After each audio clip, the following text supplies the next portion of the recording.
이렇게 오늘 수요일에 만나서 반갑습니다. 그리고 오늘도 하나님께서 주시는 이 말씀의 은혜가 우리 모두에게 충만히 있기를 주의 이름으로 축복합니다. 날씨가 이렇게 말할 수 없이 추운데 이렇게 추운 겨울에는 우리의 정신을 아주 맑게 하는 공기의 요소가 있어서 우리가 오늘도 이 밤에 이렇게 함께 나왔을 때 우리 정신을 맑게 하고 또 우리의 눈을 떠서 하나님의 법의 소중함을 또 귀한 것을 많이 알아가고 또 깨달아가고 또 적용할 수 있는 시간이 되게 하리라 생각합니다. 추위가 갖는 유의라고 할 수 있겠죠. 우리가 지난 주일날 우리가 하나님의 가족이 되었고 우리는 그 하나님의 가족됨의 풍성함이 무엇인지를 우리가 함께 나눴습니다. 하나님을 아버지라고 부르는 것이 얼마나 크고 놀라운 것인지에 대해서 우리 마음 가운데 새겼죠. 동시에 하나님의 자녀들에게는 그 하나님의 자녀의 합당한 삶의 내용도 또한 성경에 기록되어 있는 것을 볼 수가 있습니다.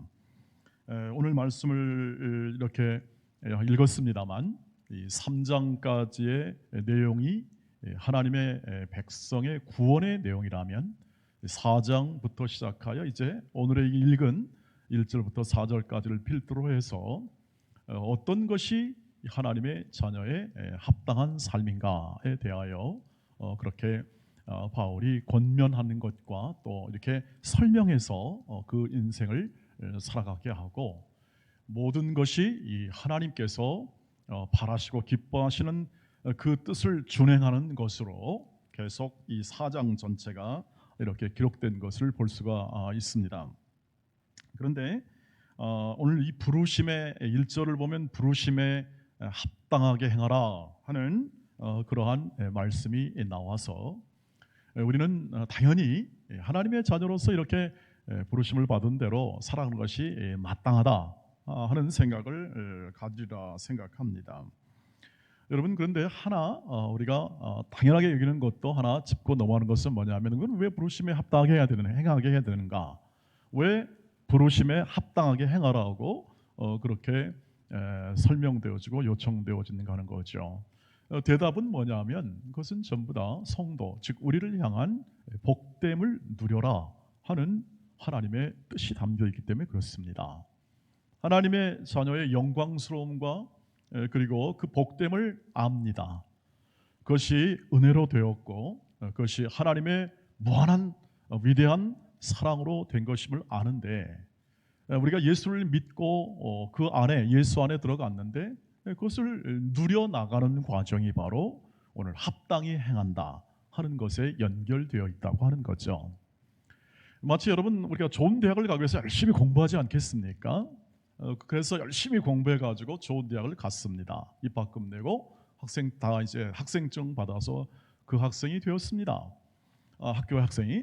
그러나 아직까지 이제 그 과정이 좀 남아 있겠죠.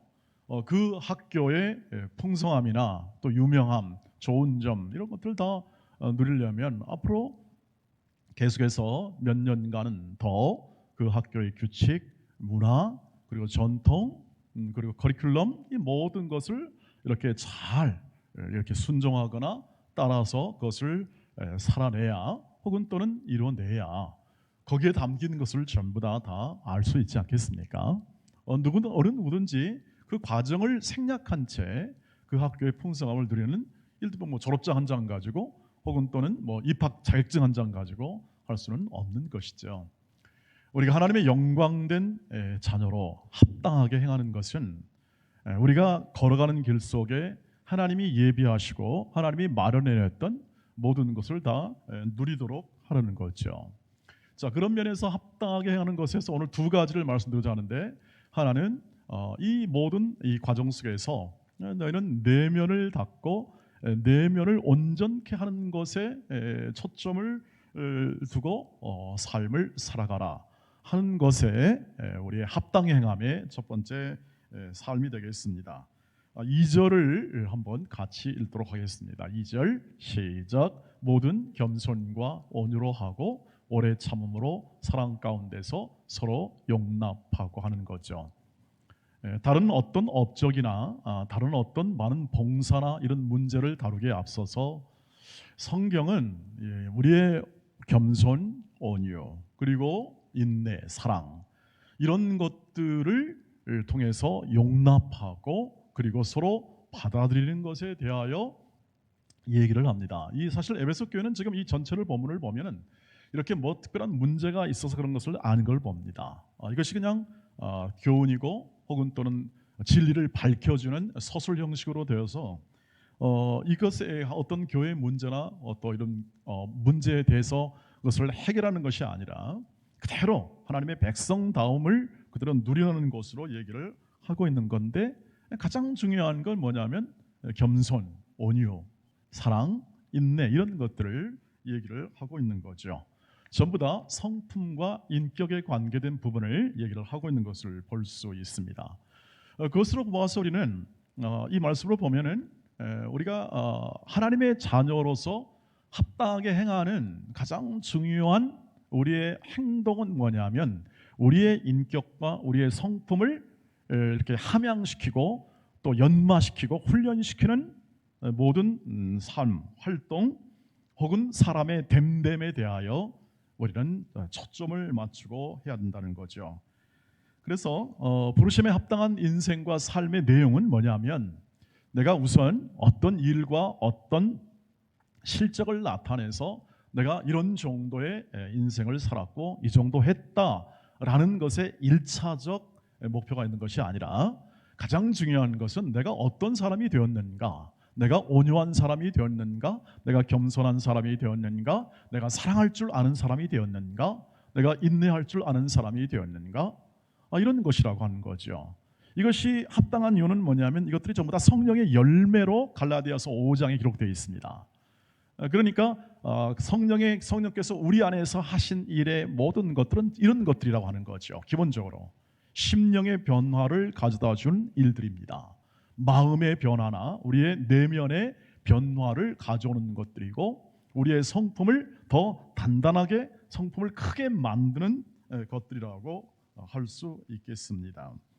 그래서 여러분 갈라디아서 5장 22절 23절 말씀에 오직 성령의 열매는 사랑과 희락과 화평과 오래 참음과 자비와 양성과 충성과 온유와 절제니 이 같은 것을 금지할 법이 없다. 이것은 법을 위에 뛰어넘는 것이다. 이렇게 얘기해서 그냥 이 세상으로부터 나오는 것이 아니라 지금 우리가 하는 모든 삶에서 이 세상에서 가르치거나 받아 사는 것이 아니라 하나님으로부터 나오는 성령으로부터 나오는 것에 대한 것을 얘기를 해주고 있는 것이죠. 그래서 기본적으로 우리가 합당히 행한다 할 때 내가 지금 잘 살아가는가, 내가 하나님의 자녀로 잘 행하고 있는가를 여러분이 측정하시거나 혹은 또는 알고 싶거나 혹은 또는 내가 그것을 확인하고 싶다면 여러분 자신을 먼저 점검해 보면 되겠습니다. 내 내면의 삶 속에서 내가 작년 한 해 그런 더 온유해졌는가, 더 겸손해졌는가, 더 관용적이 되었는가, 더 풍성하게 사랑할 수 있는가에 대한 부분을 먼저 점검하는 것이죠. 물론 섬기거나 봉사하거나 이런 일들을 마다하는 것이 아니라 우리가 지금 이 말씀에 비추어서 우리가 합당히 행한다 할 때 정말 저 사람은 하나님께 대하여 합당히 행하는 사람이야 라고 평가할 때, 누굴 바라볼 때 그것이 그 사람의 내면에 관한 부분이 먼저 되어야 그것을 합당한 평가를 할 때 정확하다는 것을 얘기를 해주고 있는 것이죠. 그래서 여러분 성령께서 늘 일하시잖아요. 성령께서 늘 우리 안에서 일하시고 우리를 세워주시는데 다 그런 것들을 변화시키고 세우기 위해서 일하십니다. 그리고 성령께서 교회 안에서 우리 전체 교회 안에서 하나님의 전을 이루어가고 또 우리와 우리의 모든 성도의 사이에서 그런 것들을 세워나가는 일들을 행하게 하시죠. 그래서 교회가 필요합니다. 그래서 교회가 거기에 나오게 되는 거죠. 이런 성품과 인격을 키워내는 모든 이런 다시 말하면 밭과 같고 그리고 집과 같은 것으로서 이 교회가 우리에게 주어지게 되고 그것은 철저히 성령의 다스림과 인도하심 속에서 하나님의 성령의 다스림이니까 잘 우리 눈에는 잘 보이지 않으나 우리 각 사람과 우리 모두를 통해서 성령께서 이런 성품과 이런 마음들을 길러내신다는 것을 알 수 있습니다. 그래서 우리가 올해 한 해도 우리의 모든 삶 속에서 내가 주께 합당히 행함에 대하여 여러분 마음 가운데 다짐이 있고 선택과 그리고 결심이 있다면 여러분의 내면을 날마다 성령으로 충만하게 채워 그분이 일하심에 여러분의 마음을 열고 진정한 삶의 내용으로 함께 가시기를 주의 이름으로 축복합니다. 그리고 두 번째는 뭐냐면 당연히 결과 이렇게 연결되는 부분으로서 성령께서 일하시니까 성령께서 하나 되게 하신 것을 힘써 지키라 이렇게 요청받고 있는 것이죠. 3절 4절 보겠습니다. 한번 보겠습니다. 시작. 평안에 매는 줄로 성령이 하나 되게 하신 것을 힘써 지키라. 몸이 하나요 성령도 한 분이시니 이와 같이 너희가 부르심의 한 소망 안에서 부르심을 받았느니라 되어 있습니다. 성령이 하나 되게 하시는 것을 힘써 네 마음을 다하여 지켜내라 이렇게 얘기를 합니다. 그 근거는 뭐냐? 우리는 하나다 이렇게 얘기합니다. 그 뒤에 다 하나다. 우리가 한 몸이었다, 한 소망이었다, 한 분 성령 안에서 전부 다 부르심을 받았다는 겁니다. 여러분 말씀드린 대로 교회는 철저하게 성령께서 다스립니다. 우리가 일을 하고 우리가 이렇게 구성을 하고 있는데 우리 안에서 일하시는 분은 하나님이십니다. 소원도 갖게 하시고 마음의 생각도 갖게 하십니다. 그것은 각자 가지고 있는 이 성령에 대한 관계, 성령과 더불어 살아가는 삶의 내용이 다를 수는 있지만 그러나 한 성령 안에서 그 일이 이루어진다는 것은 누구나 똑같다는 거죠. 그런데 그 영이 어떤 성령이십니까? 평강의 영이십니다. 평안에 매는 줄로 우리 모두를 묶어버립니다. 저와 여러분을 묶어버려요. 평안에 매는 줄로. 평강이라는 줄로 묶어서 성령의 다스림과 성령의 인도하심이 각 사람의 인격과 그리고 또 내면뿐 아니라 실제 삶에서 그 삶을 인도하신다고 하는 것이죠. 그런데 이 교회를 이렇게 성령이 불러서 이렇게 딱 한 몸을 만들었다라고 오늘 설명을 합니다. 성령께서 한 몸을 만들었다. 한 몸처럼. 이것은 어떻게 설명이 되어야 되냐면 마치 부부와 같죠. 두 사람이 모르는 사람이 모여서 한 몸을 이루는데 이것은 영적이요 또 혹은 세상에서 말하는 정신적인 개념이죠. 한 몸을 이뤘다. 둘이 합하여 한 몸을 이뤘다. 성경에서는 영적으로 표현하죠. 세상에서는 그것을 그냥 정신적으로 결합되었다 정도로 얘기하는데 성경에서는 한 몸이 되었다 하는 것을 영적으로 표현하죠.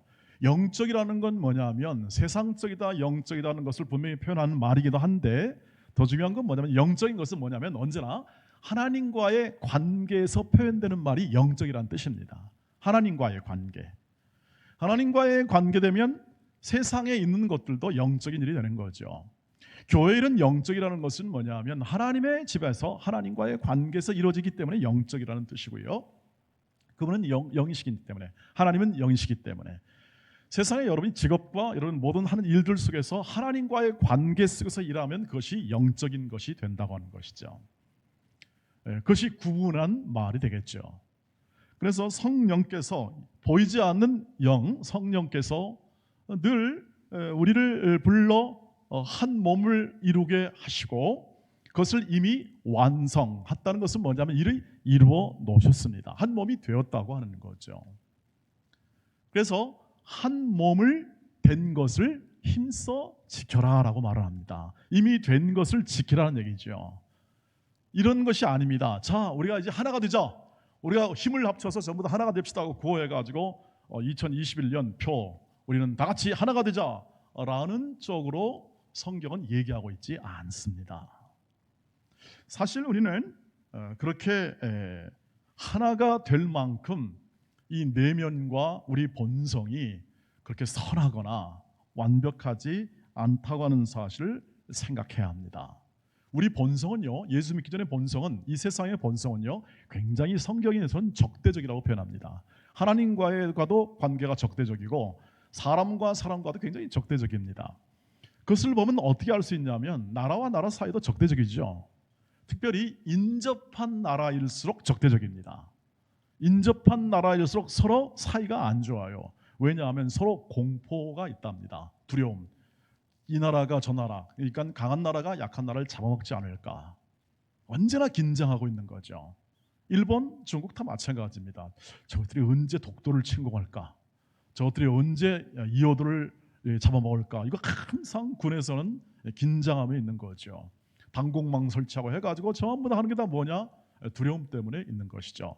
그 말은 뭐냐면 사람과 사람과의 관계에서, 사람이 모인 집단과의 관계에서 일반적으로 말하면 적대적일 수밖에 없습니다. 두렵습니다. 언제 그 지배를 실행할 줄 모르니까. 힘이 강하면 언제나 팽창하게 돼 있는 게 세상에 그 권력의 어떤 영향력이 될 수밖에 없는 것이죠. 자, 그런데 이런 적대적인 모든 상황 속에서 예수께서 오십니다. 이런 상황 속에서. 그리고 구원을 이루십니다. 하나님과 화목되게 하시고 사람과 사람과의 화목을 명령하십니다. 이런 이미 이루어놓은 하나님의 자녀의 삶 속에 하나님과의 회복된 관계 속에서, 화목된 관계 속에서 적대감을 깨트려버리고 화목된 관계에서 사람과 사람과의 관계를 화목하게 하는 말씀을 하십니다. 그게 뭐냐면 너희는 서로 사랑하라 하는 것으로서 그 평강과 화평을 주장하는 것이죠. 여러분, 그렇게 해서 이 본성적으로 우리가 화목할 수 없는 우리를 성령께서 어떻게 합니까? 다 불러 모아 주셔서 예수 그리스도를 믿게 하시고 그 믿음을 통해서 이 하나님의 은혜를 받고, 그리고 이제 화평케 된, 아까 화평의 그 줄로 묶어서 우리를 한 교회로, 한 몸으로, 하나로 불러서 다 같이 조화롭게 살도록 우리로 하여금 그런 기회를 허락한 것이 바로 이 교회가 되겠습니다. 그래서 하나 되게 하라 하는 그러한 우리의 구호의 관점에서보다 우리는 이미 하나 된 것을 힘써 지키라 하는 것을 얘기를 하고 있습니다. 어떻게 해요? 두 가지입니다. 오늘 말씀드린 대로 아까 내면의 성품 얘기를 했는데 결국 성령께서 불러주신 대로 하나 된 몸, 조화롭게 살아가야 할 이 몸인데 계속해서 이것을 지켜내야 하는 아주 강력한 이유가 있고 오늘 방법이 있는데 먼저 이유부터 이 방법 얘기하기 전에 말씀드리겠습니다. 이 이유는 뭐냐면 우리가 계속해서 이게 하나 된 몸인데 하나 조화롭게 살아갈 것인데 우리가 아직까지 남아있는 모든 우리의 옛사람의 습관이나 혹은 삶의 방법이 있습니다. 적대적인 방법이 있죠. 그게 뭐냐면 비판, 정죄, 그 다음에 서로에 대한 싸움, 이런 것들이 아직 남아 있습니다. 근데 이런 것들을 마귀나 사단이 조정을 하거나 혹은 내면의 욕심을 따라 그것을 행할 수 있는 가능성이 있게 되는 거죠.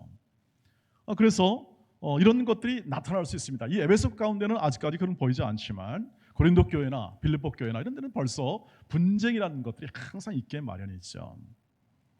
이것은 화평을 깨는 것이고 그리스도의 몸의 균형을 깨트리는 것이다 얘기하는 거죠.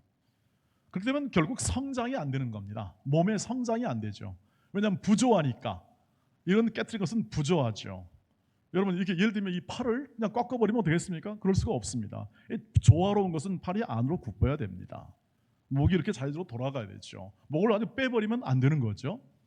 그래서 이 목과 모든 몸이 이렇게 조화롭게 돌아가야 된다 하는 것이 하나됨의 부분이죠.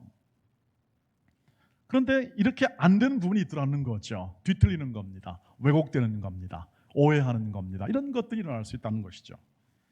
그래서 이러한 것을 방지하고 교회가 우리 교회가 조화롭고 평화롭게 성장하도록 자라가도록 몸이 자라가도록 하나 되는 것을 힘써 지켜야 하는 거죠. 어떻게요?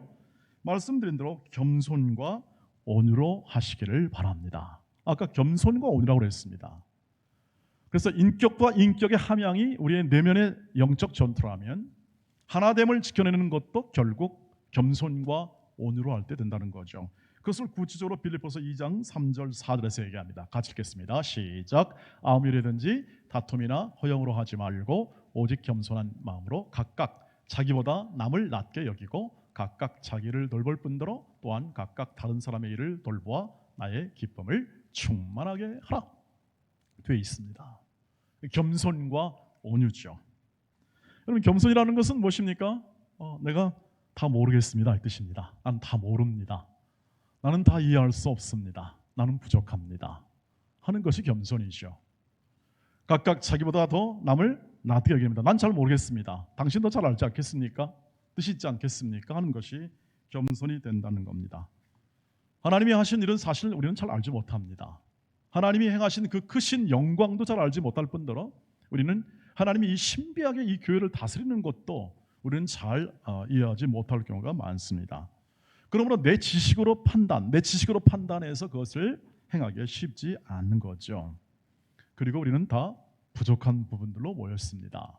연약한 자들로 모여가지고 잘 이해가 안 되는 부분이 많습니다. 성격도 그렇고 기질도 그렇고. 그래서 나는 부족합니다. 나는 잘 모르겠습니다. 다 모르겠습니다. 그러나 내가 아는 것 있습니다.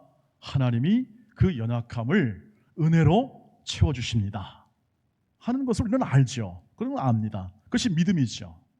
그것이 믿음을 통해서 알게 되는 겁니다. 온유라는 건 뭐죠? 겸손은 뭐죠? 온유는 기다림입니다. 여유죠. 온유는 공간이 여유가 있다는 뜻입니다. 그래서 기다릴 수 있고 받아들일 수 있고 우리의 최종 결제자 하나님이 최종 결제를 내리시는데 그 결제를 내리실 때까지 마음에 여유가 있는 겁니다.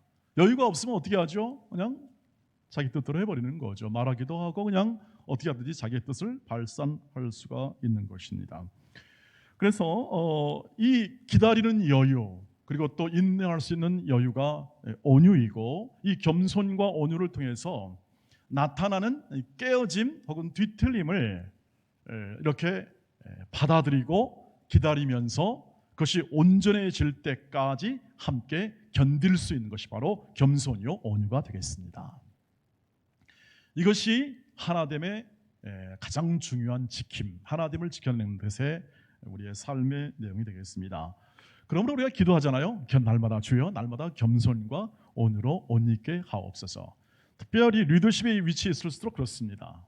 특별히 인도함에 있을수록 겸손과 온유로 옷 입고 살아가는 것이 이 교회의 하나됨, 기능을 제대로 하기 위한 교회가 제대로 작동하기 위해서 그래서 복을 누리고 우리가 함께 더불어 성장하기 위하여 행할 수 있는 가장 중요한 내면의 성품의 표현이죠.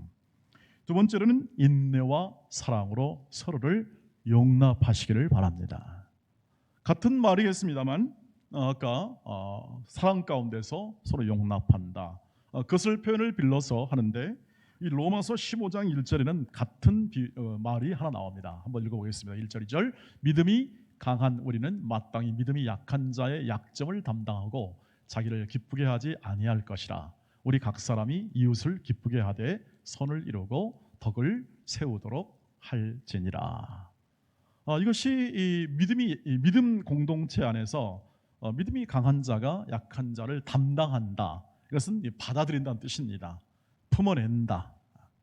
언제나 이것이 원리가 되는 거죠. 왜냐하면 공동체가 예수를 믿는데 예수를 빨리 믿고 빨리 성숙한 사람도 있습니다. 어떤 사람은 20대에 정말 일을 많이 하는 분도 계시고 그러나 또 어떤 분은 50대 넘어가지고 철들어가지고요 일을 불같이 하는 분도 있고 믿음이 커지는 분도 있다고 하는 것이죠. 그 안에는 약 30년간의 갭이 있을 수 있고 사람마다 다 다르지 않습니까? 그 어떤 성장이 다 다를 수밖에 없는 것이죠. 그랬을 때 그런 것에 대하여 서로 못 참아주면 어떻게 하죠? 못 기다려주면 그것은 불평할 수 있고 원망할 수 있고 분쟁할 수 있고 또 비판할 수 있고 다양하게 나옵니다. 그것이 교만할 수 있고 그것이 드러날 수도 있습니다. 그러나 이런 것들은 결국 공동체의 균열 혹은 부조화를 가져오기 마련이죠. 강한 자가 약한 자를 감당하는 것, 그것이 용납이고 그것이 받아들임이죠. 어떤 절기나 혹은 또는 믿음의 수준이나 이런 부분들은 우리가 쉽게 측정될 부분은 아니지만, 그러나 우리는 보면 대강 보면은 서로 지내다 보면은 이렇게 고민하는 부분이나 말하는 부분이나 삶을 살아가는 부분을 보면은 서로간의 관계에서 그것이 드러나기도 합니다. 믿음의 연륜을 따라서 그것이 드러나기도 하죠. 그랬을 때 만약 내가 조금 더 인내할 마음이 있고 받아들일 여유가 있다면 그 사람이 믿음이 강한 자입니다. 그 사람이 믿음이 강한 자죠. 그러나 그런 마음의 여유가 전혀 없다 그러면 그분은 믿음이 좀 더 약한 자라고 봐야 되고, 혹은 어떤 일에 대해서 두렵거나 혹은 염려가 되거나 하는 부분이 많은 사람들은 믿음이 약한 부분으로 봐야겠습니다. 그러나 우리가 담당한다 했을 때 우리가 담당하다는 것은 그 사람을 품어낼 수 있다는 뜻이죠. 받아들일 수 있다는 뜻입니다. 마치 여러분, 우리 자녀들이 이렇게 미성숙할 때에 하는 투정을 우리는 다 받지 않습니까? 부모로서. 그리고 또 그것을 우리가 이 아이의 어떤 벌의 대상으로 보는 것이 아니라 이 아이가 지금 투정하고 하는 것에 대해서 자라날 때 하나의 과정으로 생각하고 넉넉히 받는 것과 같다고 할 수 있습니다. 여기서 그래서 믿음이 강한 자가 약한 자를 담당하는 건 뭐냐면, 언제나 담당한다는 것은 나는 내 편이다 하는 것을 얘기하는 거죠. 난 당신 편입니다. 나는 당신을 해할 마음이 아닙니다. 난 적대적이지 않습니다. 나는 친구가 되기를 원하고 나는 함께 조화롭게 평화롭게 살기를 원하는 마음으로 그 사람 편에 서는 겁니다. 물론 악의 편에 선다는 뜻이 아닙니다. 적대적인 세상 가운데 나는 적대적이지 않고 경쟁적이지 않고 나는 당신과 함께 기꺼이 조화롭게 살아가겠다고 말할 수 있는 것이 바로 그 사람의 약한 점을 담당하는 것이다. 이렇게 표현할 수가 있겠습니다. 그럴 때 평강이 이루어지게 되는 것입니다. 이럴 때에, 그리고 즉 사랑으로 서로 용납할 때에, 사랑과 인내로 서로 용납할 때에 우리가 서로 커져갑니다. 성장해 갑니다. 사랑하는 사람은 사랑으로 커져가는 것이고 인내하는 사람은 인내로 커져가는 것이죠. 그래서 사랑과 인내가 커져가게 되면 용납의 범위가 커져갑니다. 그래서 우리가 하나님의 사랑을 깊이 알면, 하나님의 사랑을 더 많이 더 크게 알면 알수록 가슴으로 채우고 마음으로 채우고 우리의 지식으로 채워 우리의 마음과 지식에까지 변화된 그 사랑을 품어낼 때에 우리는 더 많은 사랑과 더 많은 관용, 더 많은 받아들임 속에 살아갈 수가 있는 거죠. 그리고 그것이 서로의 성장을 가져줍니다. 우리가 알듯이 부모와 자녀가 함께 할 때도 부모는 자녀를 통해서 배우기도 하고 또 자녀는 부모를 통해서 당연히 배웁니다. 어떤 때는 어린아이를 통해서 배우기도 하고 또 어린아이를 낳아봄을 경험을 통해서 우리는 우리의 부모들에 대한 마음도 이해하기 마련입니다. 여러분, 그래서 사랑과 인내가 요구되는 자리가 있습니다. 사랑과 인내가 요구되는 그 자리에 있을 때 그것이 나를 세워주시고 나를 사랑과 인내를 키워내실 하나님의 뜻으로 아시고 행하시기를 간절히 권면합니다. 사랑과 인내를 행할 자리가 있다면, 특별히 교회 안에서 그렇다면 그것은 여러분의 사랑과 인내를 키워내시는 하나님의 간섭하십니다. 여러분의 마음 가운데 아직까지 저 사람은 좀 아무래도 더 믿음의 성장이 필요한 사람이다라는 그런 생각이 든다면 이렇게 생각하십시오. 나 혼자라면 100점 할 수 있는데 같이 서로 살아가면 50점밖에 안 될 것 같다. 나는 이것을 그래도 하나님이 하나로 묶어주셨으니 나는 기꺼이 인내하고 사랑하며 살리라 하는 마음을 가지시기를 바랍니다. 우리는 이것을 소망 가운데 행할 수 있습니다. 우리 한 소망이 있습니다. 소망도 하나잖아요. 그래요. 소망이라는 게 있다는 것은 뭐냐면 우리가 아직 완성되지 않았다는 뜻이겠죠. 저와 여러분이 아직 완성되지 않았습니다. 무슨 뜻이냐면 우리는 죽을 때까지 깨우치며 살아갈 겁니다.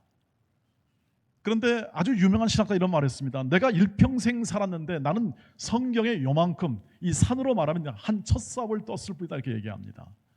그 말은 뭐냐면 하나님의 사랑의 크기, 하나님의 사랑의 크기나 넓이나 높이나 깊이를 파고 팠는데 그 첫 삽 하나 정도 떴다 정도로 다 이해할 수 없다고 하는 거죠.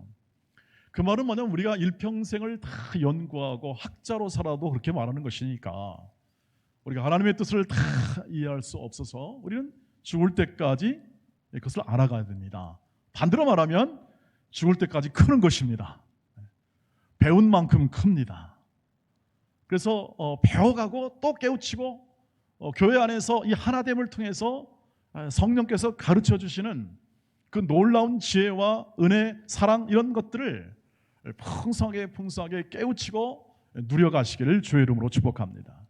그런 자리를 주고 그런 직분을 주고 그런 환경을 주고 그런 모든 걸 통해서 우리가 하나됨을 지켜 행할 마음, 인내, 사랑, 겸손, 온유를 통하여 성령께서는 우리를 그렇게 키워 나가신다. 우리가 아직 아니기 때문에, 아직 안 되었기 때문에 우리가 소망을 가진다는 사실을 확인하시기를 바랍니다. 나는 아직 이루어지지 않아서 아직 부족합니다. 그래서 겸손할 수밖에 없고, 그러나 우리가 낭망하지 않는 것은 이 일을 이루시는 분이 누구십니까? 하나님이십니다. 아직 하나님이 내게 보여줄 게 남았습니다. 만약에 우리 인생이 끝난다면, 우리 인생이 내일 끝난다면 하나님이 보여줄 모든 내 인생의 하나님의 은혜와 사랑도 이제 지상에서는 마치게 되겠죠. 그러나 내일 아침 일어나셔서 부활 생명으로 다시 한번 일어났을 때는 하나님이 보여주실 은혜가 있음을 믿으시길 바랍니다. 더 커야 됩니다. 더 온유해져야 되고, 더 겸손해져야 되고, 더 사랑할 수 있고, 더 인내할 수 있는 이런 것들이 훨씬 커지기를 하나님이 기대하시고 우리를 깨워 주실 것이라고 믿습니다. 같은 교회 안에서 그래서 한 몸을 이루어 살아가는 것은 성령 안에 한 다스를 받아서 함께하는 것은 말할 수 없는 복됨을 믿으시길 바랍니다. 우리가 걸어가는 길 속에서 이러한 소망도 주시고 또 사랑도 주시고 또 우리에게 가장 중요한 이런 것을 행할 수 있는 믿음도 주신 하나님을 찬송하시기를 주의 이름으로 축복합니다. 우리는 하나가 되기 위해서 모인 사람이 아닙니다. 우린 하나가 된 것을 지키고 누리려고 우리를 모이게 하셨습니다. 오늘 밤에도 그렇게 하기 위해서 모이게 하셨습니다. 오늘 밤에도 하나됨의 풍성함을 누리는 거죠. 우리가 다 같이 그 자리에 앉아서 각자의 자리에 앉아서 하나님의 하나 되게 하심, 우리를 하나로 묶어 주셔서 성령을 통해서 하늘의 각종 지혜를 이것을 통해서 알게 하시고 그것을 누리게 하시고 깨닫게 하시고 우리를 새롭게 하시는 그 일들을 우리가 함께 누리고 또 지켜 하나됨을 지키는 과정을 통해서 우리는 더욱더 풍성한 지식과 인격과 성품에까지 새롭게 되는 길로 우리를 인도하시는 성령의 인도하심을 풍성히 누리며 살아가도록 오늘 이 자리로 불렀습니다. 그러니 계속 자리를 지켜주시기를 주의 이름으로 축복합니다. 그 자리가 복된 자리이고 그 자리가 하나됨을 지켜내는 자리입니다. 함께 모여 하나됨을 확인하는 자리고 지켜내는 자리죠. 그리고 거기서 여러분 자리에서 사랑과 인내가 솟아날 겁니다. 그 마음 속에 있는, 여러분 자리 속에 있는 그 마음 속에서 그런 것들을 확인하고 우리는 내일을 소망하며 더 커질, 더 온전해질 하나님의 자녀의 모습과 합당한 삶을 계속해서 이어나갈 우리의 모든 마음의 선택과 결정이 여러분 그 자리에서 있게 됩니다. 그것을 매주마다, 주일마다, 수요일마다 혹은 새벽마다 확인하여 여러분이 가지고 있는 주의 자녀의 특권과 권세와 그리고 그 영광이 매일의 삶 가운데 풍성히 나타나기를 주의 이름으로 축복합니다. 기도하겠습니다. 우리 오늘 기도할 때 성령 안에서 온 교회가 하나됨을 잘 지켜나가게 하옵소서. 겸손과 온유 그리고 사랑과 인내로 서로 용납하는 하나된 공동체로 잘 세워지게 하옵시고 회복되게 하옵소서. 그리고 하나 더, 모든 예배와 그리고 모든 일상이 회복의 은혜를 날마다 경험하는 한 해가 되게 하옵소서. 다 같이 기도하도록 하겠습니다. 자비로우신 아버지,